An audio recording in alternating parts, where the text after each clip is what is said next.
The Detroit Lions coaching staff has seen a ton of change over the last couple of weeks. Of course, losing big names like Ben Johnson, Aaron Glenn, and Terrell Williams, but bringing in guys like Casey Johnson, now with Kelvin Shepard being promoted, as well as John Morton being upgraded to the offensive coordinator position. This staff has seen a ton of change. There are people that are a little bit confused on where certain coaches may be or may have gone, and today we're going to take a look at the Detroit Lions coaching staff, take a look at the losses that they've suffered, the gains that they have made, as well as just the positions that still need to be filled, the roster spots that still need to be hired, and just overall give an updated look at what this coaching staff looks like with all of the rumors flying around and all of the recent updates. So, with that being said, let's get right on into it, taking a look at the coaches that the Lions have lost, because they've lost quite a few of them. Ben Johnson was the first one, leaving just 48 hours after the divisional round loss to the Washington Commanders. He went to go be the head coach of the Chicago Bears. Aaron Glenn left about 48 hours after that to go head coach the New York Jets. Terrell Williams was hired in between the two coordinators leaving as he went to be the defensive coordinator in New England. Antoine Randall L. was hired a few days ago by the Chicago Bears as the wide receivers coach and the assistant head coach, and was followed shortly thereafter by JT Barrett, who went from the Lions assistant quarterbacks coach to the Chicago Bears quarterbacks coach. So he will work with Caleb Williams very closely. Of course, has a good working relationship with both Ben Johnson and Antoine Randall L. But that opened up quite a few opportunities for the Detroit Lions and left quite a few holes in this roster that needed to be filled. Now, the Lions did make some signings of their own and made some really good retentions. Hank Fraley was the biggest one. The Lions' offensive line coach of the last 4 seasons was not only brought back to the Detroit Lions, but was actually promoted and given added responsibility, now being the Detroit Lions run game coordinator on the offensive side of the ball. Mark Brunell, who was heavily rumored to be following Aaron Glenn to New York as his offensive coordinator, has not officially been signed away. Now, that could potentially happen. Mark Brunell could leave as of right now, but at the moment of recording, being January 29th at about 10 a.m., Mark Brunell is still the quarterbacks coach, and a quarterbacks coach that has helped Jared Goff have some of the best seasons of his NFL career and really has gone a long way for the development of Jared Goff, even after that massive contract he received from the Rams. Kelvin Shepard was promoted from the linebackers coach to the defensive coordinator, and what many people agree is a very strong move for the Detroit Lions defense. Casey Johnson was brought over from the Tampa Bay Buccaneers, being the defensive line coach and run game coordinator there, to being just the defensive line coach in Detroit. He worked with guys like Vita Vea. He worked with Shaquille Barrett, worked with the Dominican Sue, worked with a lot of really good defensive linemen that have had great success over the last couple of years. And then, as of recently, as early as yesterday, the Detroit Lions officially hired John Morton to be the offensive coordinator. The former OC for the New York Jets, the pass game coordinator for the Denver Broncos just a season ago, was a big part of not only drawing up plays and scheming the offense, but of course making Bo Nix comfortable, giving him short yardage opportunities, designed a lot of the really strong screen passes in short yardage situation for the Denver Broncos a season ago, and was a big part of why the Denver Broncos not only made the playoffs, but gave the Chiefs a run for their money and look to have a bright future going forward. So, with that being said, I think the Lions have done a great job either retaining some of their key staff members, promoting them, or signing players and coaches from outside the organization. But that does still leave a little bit to be desired. Before we get to that, I do want to take a look at John Morton a little bit more in depth. We talked about him a few days ago as being the former Jets OC in 2017. He was an assistant on the Detroit Lions in 2022, and from all reports was really impactful in his time in Detroit. Made strong relationships with Dan Campbell, Jared Goff, and the rest of the offense. Was a big part in implementing the Ben Johnson scheme from the very beginning. Of course, Ben Johnson took over in 2022 when John Morton was brought in. He was a big part of scheming the offense in its early days, was a big part of drawing up some of those early concepts, and will know the terminology, will kind of know the strategies, the play calling. He will know how the offense works, which is something Dan Campbell was very adamant that he wanted in this hiring cycle. And I think bringing in a former offensive coordinator that has experience calling plays, as well as somebody who knows how the Lions offense works, has worked with Jared Goff before, and really was one of the architects of the Ben Johnson system, I think that in hindsight, this was a really good hire. A couple days ago, we talked about how the Jets offense wasn't very good and that there were some struggles there personality wise. But with Dan Campbell hiring him back, I think it's pretty clear that either the personality things were a two-sided way in New York, or they got ironed out at some point between 2017 and 2022 because he was a big part of the Lions' success in 2022, was a big part of the Broncos' success in 2024, and now rejoins a coaching staff that is all about character, all about personality, and now remains with the Lions yet again. Now, the New York Jets offense in 2017 wasn't very good, right? They ranked 28th in yards, 24th in points, and 22nd in turnovers. But after digging a little bit deeper and taking a look at the context, there's a lot of things to even like from that 2017 season. Yes, they went 5-11. Yes, the offense wasn't very good. Yes, the offense had, I believe, only 2 games at scoring over 30 points and only had 11 games where they scored under 21. So the offense in general wasn't good, but you also have to remember that he was working with Josh McCown at quarterback, Bilal Powell at running back, Robbie Chosen Anderson as, the wide receiver one and Jermaine Kearse as the wide receiver two.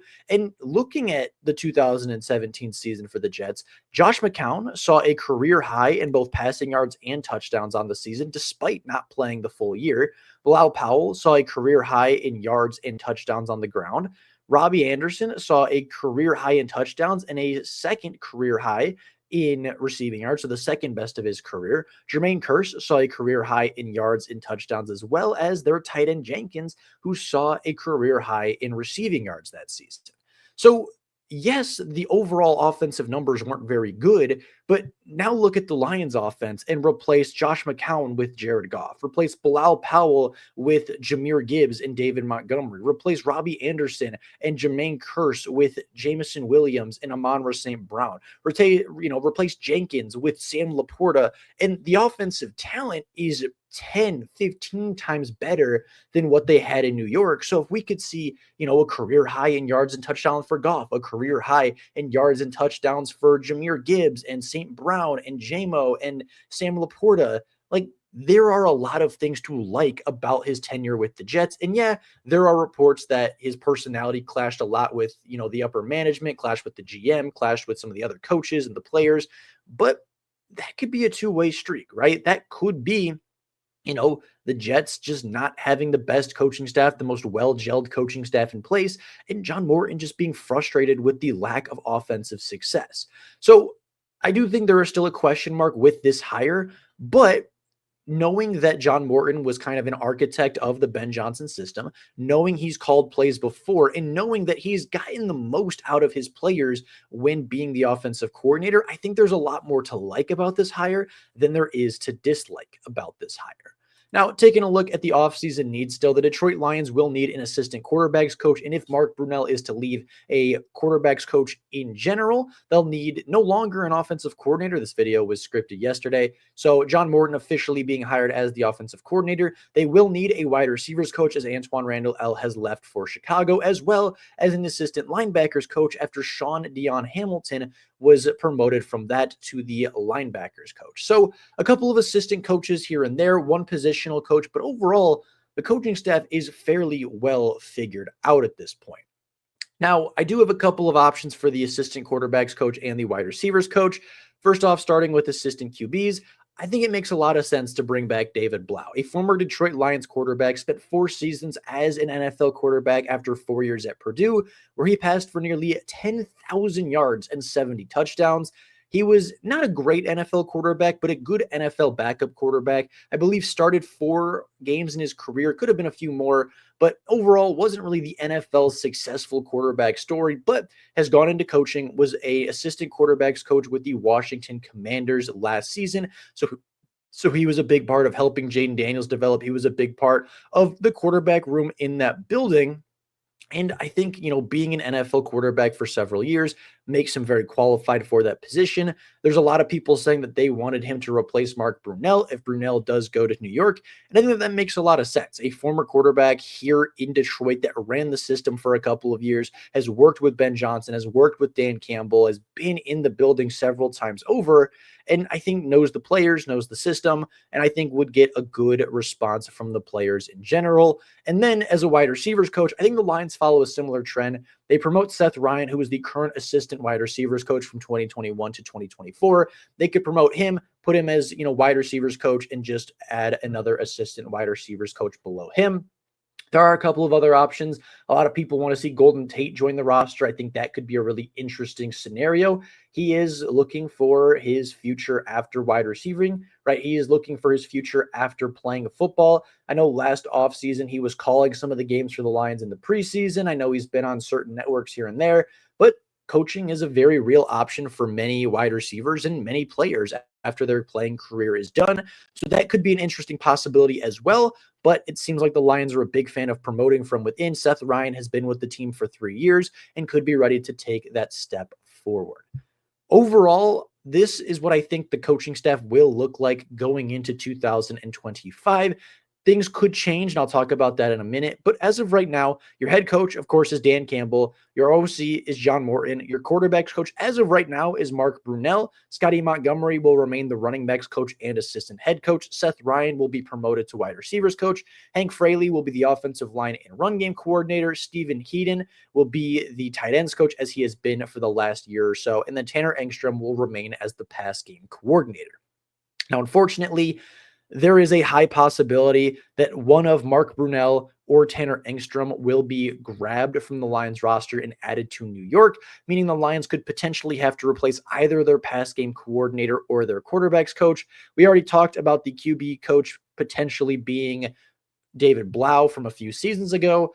The pass game coordinator would be a little bit different, a little bit tougher to replace, but you could make Mark Brunell the pass game coordinator. You could potentially, give that to somebody else and hire a new offensive staff member. There's a lot of options they could go for that, but until that happens, I don't want to speculate on it too much. And then going over the defensive side, of course, Kelvin Shepard leads the defense with Casey Johnson as the D-line coach. Sean Deion Hamilton is the linebackers coach. David Correo as the outside linebackers coach, and Deshae Townsend as the DBs and pass game coordinator for the defensive side of the ball. Overall, I think the staff is well constructed. I think that they kept a lot of the cultural aspects that they wanted from their coaching staff that was left behind from Ben Johnson and Aaron Glenn. I think a lot of the culture will stay there. A lot of the mindset that they went into the last few seasons will remain. I think Kelvin Shepard will make the defense even better than Aaron Glenn ever made it under Detroit. Part of that, of course, being with the talent coming back. But I hold him in a very highly regarded situation. I think Kelvin Shepard is a fantastic leader. I think he's a fantastic coach, and hopefully he is a good play caller to go right along with it. Offensively, I think going with a veteran play caller on offense makes a lot of sense. A guy that has gotten a lot out of his players in the past, and somebody that Jared Goff obviously respects, somebody that Dan Campbell obviously respects, and bringing in somebody that is qualified and with experience is not always an easy thing to do in the NFL. And the Lions got one of those guys. So with that being said, that's all I got for you guys today. That is the biggest update for the coaching staff, kind of an overall look of what it looks like now and what it could look like going into the season. As more coaches get hired, of course, we'll talk about those coaches as the offseason progresses. But with all of that being said, that is life for you guys today. Let me know down in the comments below your opinions on the coaching staff. Do you think it's an upgrade, a downgrade, kind of a, just transitional bridge from one to the other without a major impact? I'd be curious to hear your guys' opinions and your dream coaching situations for maybe the quarterbacks coach, the pass game coordinator, if Tanner Engstrand is gone, or any other staff member that needs to be filled in. I'd love to hear your guys' opinions. But with that being said, it's all I got for you guys right now. Thank you all so much for watching. And until next time, and as always, go Lions.